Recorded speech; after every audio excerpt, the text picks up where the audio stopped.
It wasn't just a car. It was the last thing my mother touched with love.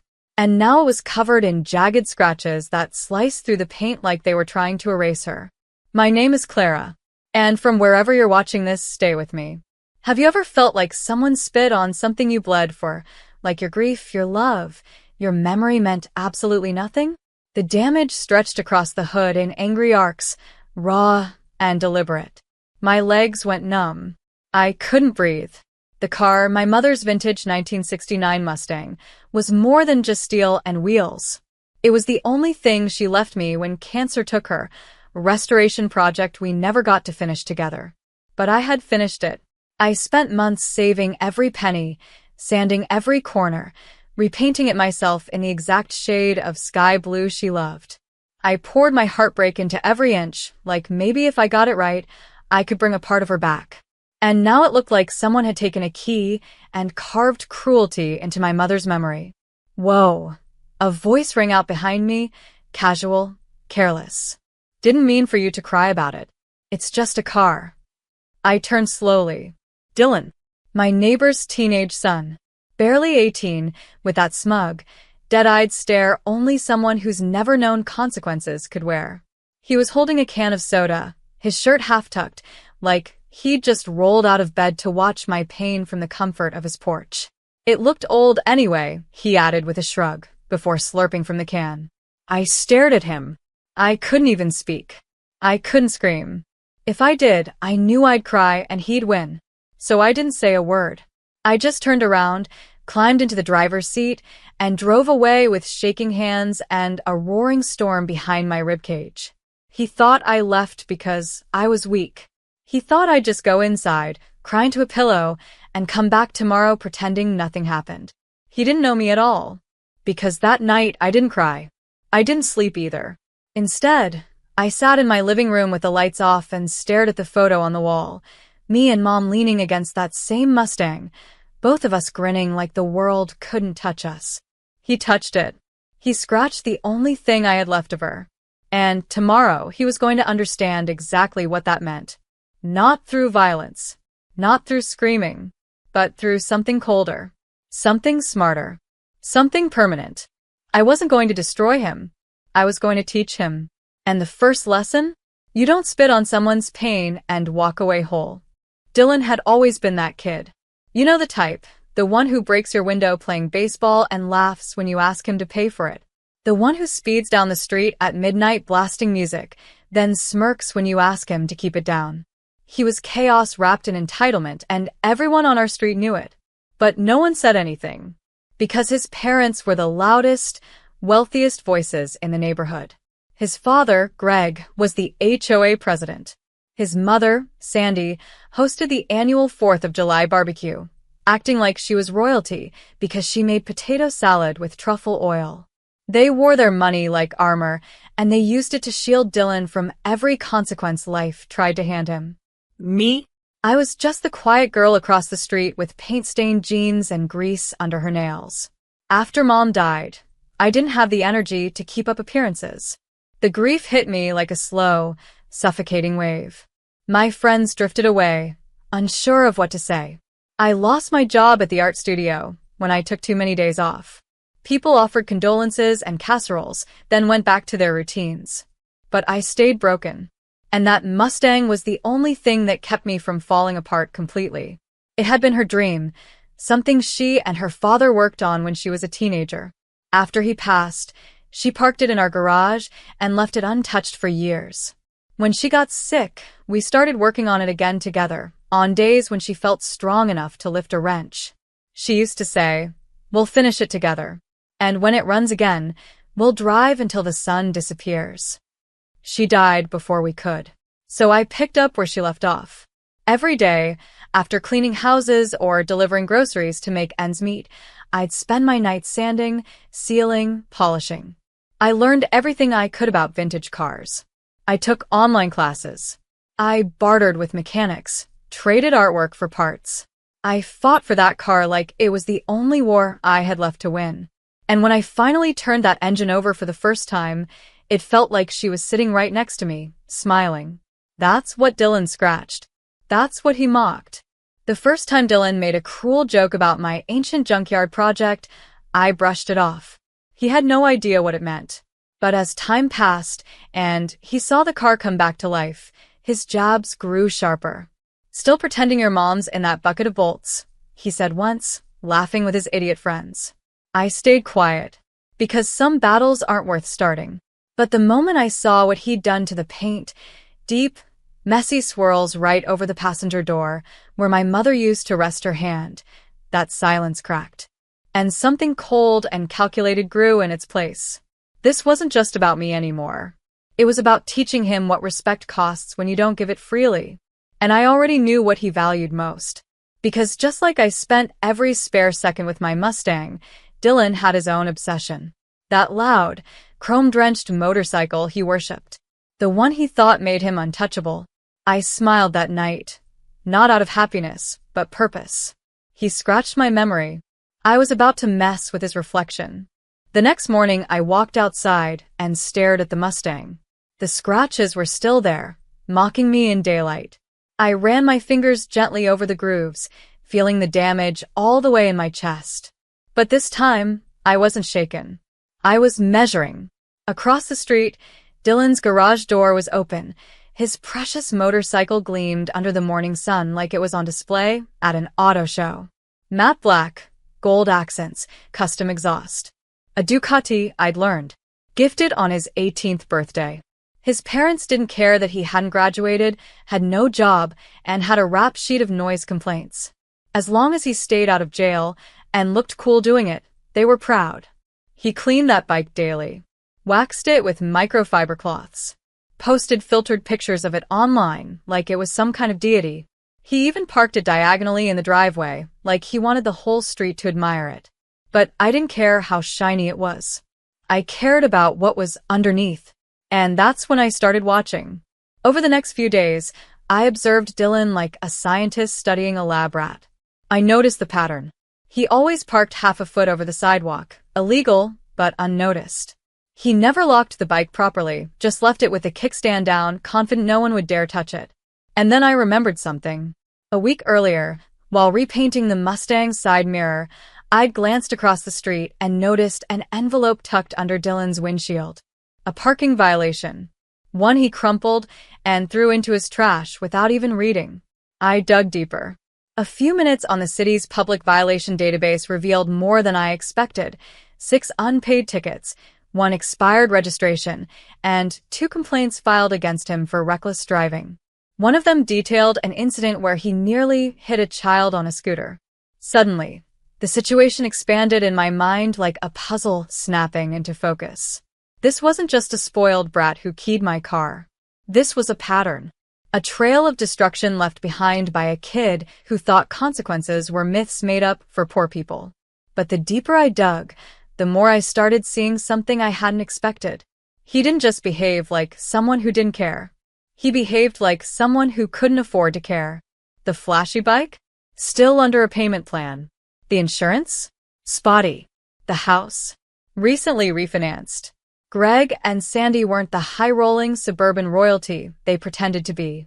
Their empire was held together with credit cards, charm, and denial. And Dylan? He wasn't rich. He just grew up believing he was untouchable. I copied everything. Screenshots, VIN numbers, license plate records. I kept them in a secure folder on a drive labeled simply, Rebuild. Because that's what I was doing now. Not just fixing my car, but rebuilding the version of me that let people like Dylan laugh at my pain and walk away. I didn't want to damage his bike. I wanted him to feel what I felt. That hollow collapse in your chest when something you love is stripped from you, not out of rage, but out of utter, cold indifference. I was done crying. It was time he learned how it feels to be erased. And when he walked outside the next morning, the real lesson would begin. The day before I made my move, I drove the Mustang across town to my cousin Nate's auto shop. He was one of the few people who knew how much the car meant to me. When he saw the scratches, he didn't ask questions, just set down his coffee and walked straight to the damage. "Someone did this on purpose," he muttered, jaw tight. I nodded silently. "Can you fix it without touching the rest of the finish? I don't want the car to lose her character." He smiled gently, like he understood something deeper. I got you. I left the Mustang in his care, took a rideshare home, and set the real plan in motion. I didn't want revenge in the traditional sense. Not violence. Not destruction. That would have made me like Dylan. No, I wanted consequence. Real consequence. The kind that sticks. That night, I stayed up crafting an airtight, legal revenge. I uploaded all the documentation I'd gathered. Dylan's unpaid tickets, expired registration, reckless driving reports, and photos of his illegal parking to a secure cloud folder. Then I submitted a full complaint to the city parking authority through their enforcement portal. But I didn't stop there. Using a vehicle's VIN, I cross-checked with the state's insurance verification system. His coverage had lapsed, which meant if he so much as touched that bike on public property, he was operating illegally. By morning, I'd sent the full dossier, complete with time-stamped photos and video, to 3 departments: parking enforcement, the DMV, and the local traffic division. I made sure every agency with authority over that bike had what they needed. But I saved one final detail for myself. You see, Dylan always parked on the edge of his driveway, just enough to hang over the sidewalk. That's not just inconsiderate, it's a safety hazard. One that qualified for immediate towing under city code, especially for unregistered vehicles. And lucky for me, a friend from a women's car restoration forum worked dispatch for a private towing service. I sent her everything. Not as a favor, just the facts. She replied, "Got it. We'll swing by early. If it's still there and matches what you said, it's gone." I barely slept that night. Not from nerves, but anticipation. I kept picturing that smug look Dylan gave me when he said, "It looked old anyway." He thought I was beneath him, that I'd do nothing. But what he didn't realize was, when you destroy something built from grief and love, you don't just face anger. You face precision. At 5:42 a.m., I sat on my front porch wrapped in a blanket, sipping coffee. At 6:03, the tow truck pulled up. Quiet. Efficient. By 6:07, the bike was gone. They didn't ring the doorbell. They didn't make noise. They just hoisted it up like they were lifting a corpse. At 6:08, I walked back inside. And at exactly 7:14 a.m., I heard the sound of Dylan's garage opening, followed by the most satisfying silence I'd ever experienced. No shouting. No swearing. Just silence. That empty, panic silence when someone realizes the world doesn't bend for them anymore. He ran back inside. Moments later, I watched from the window as Greg came out in pajama pants, phone pressed to his ear, pacing furiously in the driveway. They were calling every number they could find. But they wouldn't find that bike anytime soon. Because that bike didn't belong to them anymore. It belonged to the system. And the system doesn't play favorites. By noon, our quiet suburban street buzzed with something it hadn't felt in years. Discomfort. Delicious. Thick discomfort that clung to every fence post and mailbox. The neighbors peeked from behind curtains, whispering like pigeons around a dropped piece of bread. Greg's voice boomed across the driveway. "No, listen, this is outrageous. That bike cost over 20 grand. There has to be some mistake." Dylan stood behind him, pacing like a trapped animal, his face twisted in a mixture of rage and confusion. His confidence was gone. Just like the bike. I sat on my porch, flipping through a book I wasn't reading, sipping sweet tea I didn't even want. I didn't look their way, didn't smile, didn't blink. I didn't need to. Because nothing says you lost like silence. "Clara." Sandy finally called out, her voice tight and sugary. "Did you see anything this morning?" "The bike. Someone must have stolen it." I looked up, slowly. "Oh," I said, feigning innocence. "You mean the motorcycle that was illegally parked with expired tags and no visible registration sticker? That one." Her face cracked slightly. "Well, I don't know about the registration. I think the city's enforcing sidewalk codes more strictly lately," I added casually. "But then again, people really should keep up with their documentation. Especially when they've had, 6 months of unpaid violations." Greg's jaw clenched. "You knew this was going to happen." I tilted my head. I knew you were overdue for a reality check. Dylan finally snapped. You snitched on me over a car? It was a scratch. You're that pathetic. I stood. That one word, pathetic, was a match on dry wood. I stepped toward him slowly, one step at a time, eyes locked on his like he was a roach that had crawled across my kitchen counter. You didn't scratch a car, Dylan, I said, voice low but vibrating with fire.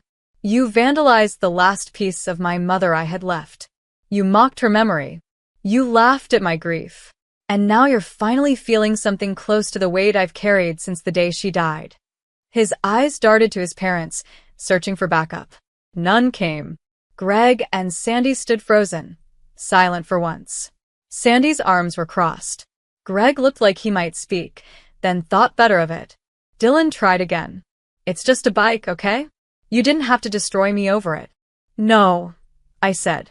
I didn't destroy you. I let your own actions do that. He was quiet. Consider this a small sample, I continued. Because the next time you try to stomp on someone's grief, you might not be lucky enough to learn your lesson with just a toe and a public record. I turned and walked away, heartbeat steady, the heavy finality of justice crackling behind me like thunder. By the end of the day, Dylan's bike had been towed to an impound 2 cities away. Between the fines, fees, overdue citations, and registration violations, they'd have to cough up over $4,000 to reclaim it, and that didn't include the late charges or insurance issues now tangled in red tape.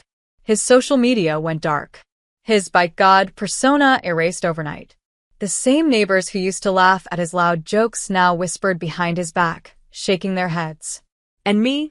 I drove my freshly restored Mustang down the street at sunset, windows rolled down, stereo playing softly, same song Mom used to hum when we worked on the car together. For the first time in a long time, I wasn't angry. I wasn't grieving. I was free. It didn't take long for the cracks to spread. By the end of the week, Dylan's face looked more hollow than smug.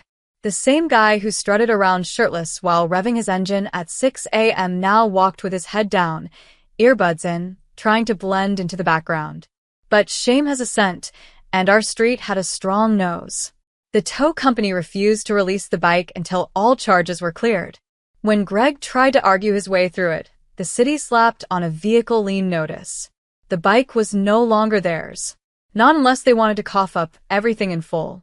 Neighbors whispered. The woman 2 doors down who used to flirt with Greg at barbecues started waving at me instead. Mr. Taylor, who always tolerated Dylan's loud music with clenched teeth, now grinned every time I started the Mustang. Greg tried to save face by filing a complaint with the HOA, accusing me of creating a hostile environment. The irony would have been funny if it wasn't so pathetic.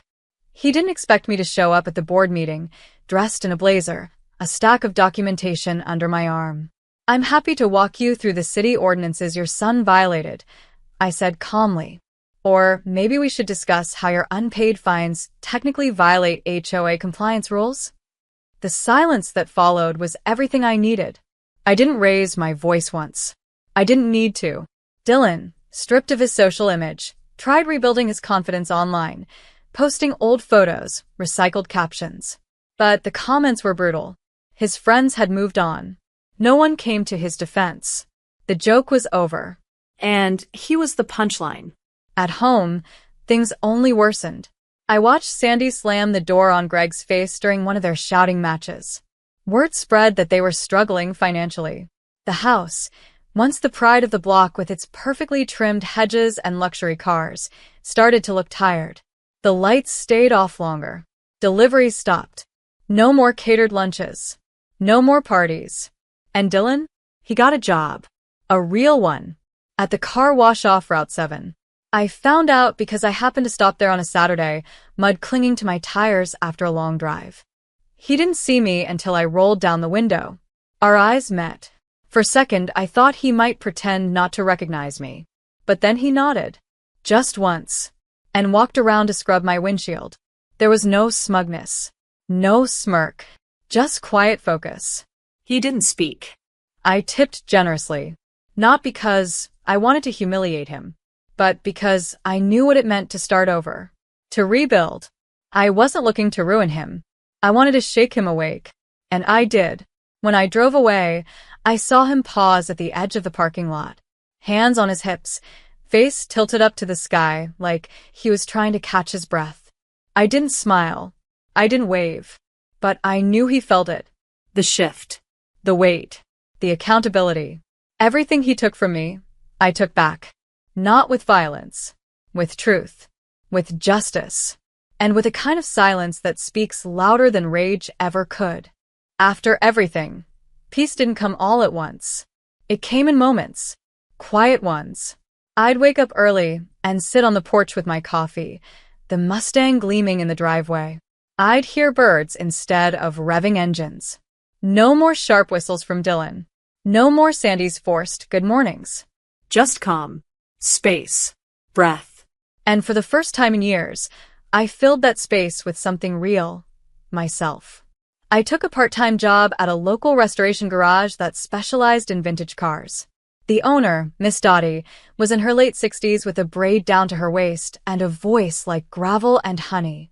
When I told her about my Mustang and my mother, she gave me a long look and said, "We'll be good for each other." And we were. During the day, I got my hands dirty, pulling engines apart, repainting chipped doors, learning things I'd never had the confidence to ask before. At night, I worked on launching my own side project, a nonprofit initiative for women learning auto restoration. Not just for cars, but for healing.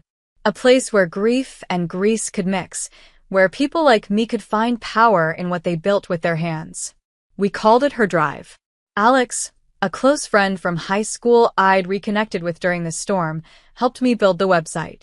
And Nate, my cousin, donated the first tool set. Within 3 months, we had 10 women in our program. All of them had stories. Loss. Trauma. Anger. And all of them left every Saturday class with grease under their nails and a little more strength in their eyes. One day, Miss Dottie pulled me aside.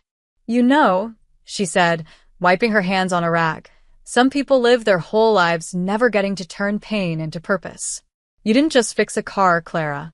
You turned your mother's memory into motion." That stayed with me. Even the Mustang began to feel different. Not just a monument to grief, but a companion on the road I was carving forward. I no longer drove it to remember her. I drove it because it made me feel alive. And as for Dylan, he kept his distance. Sometimes I saw him walking past the shop on his way to work, helmet in hand, head down. The new bike he rode wasn't nearly as flashy.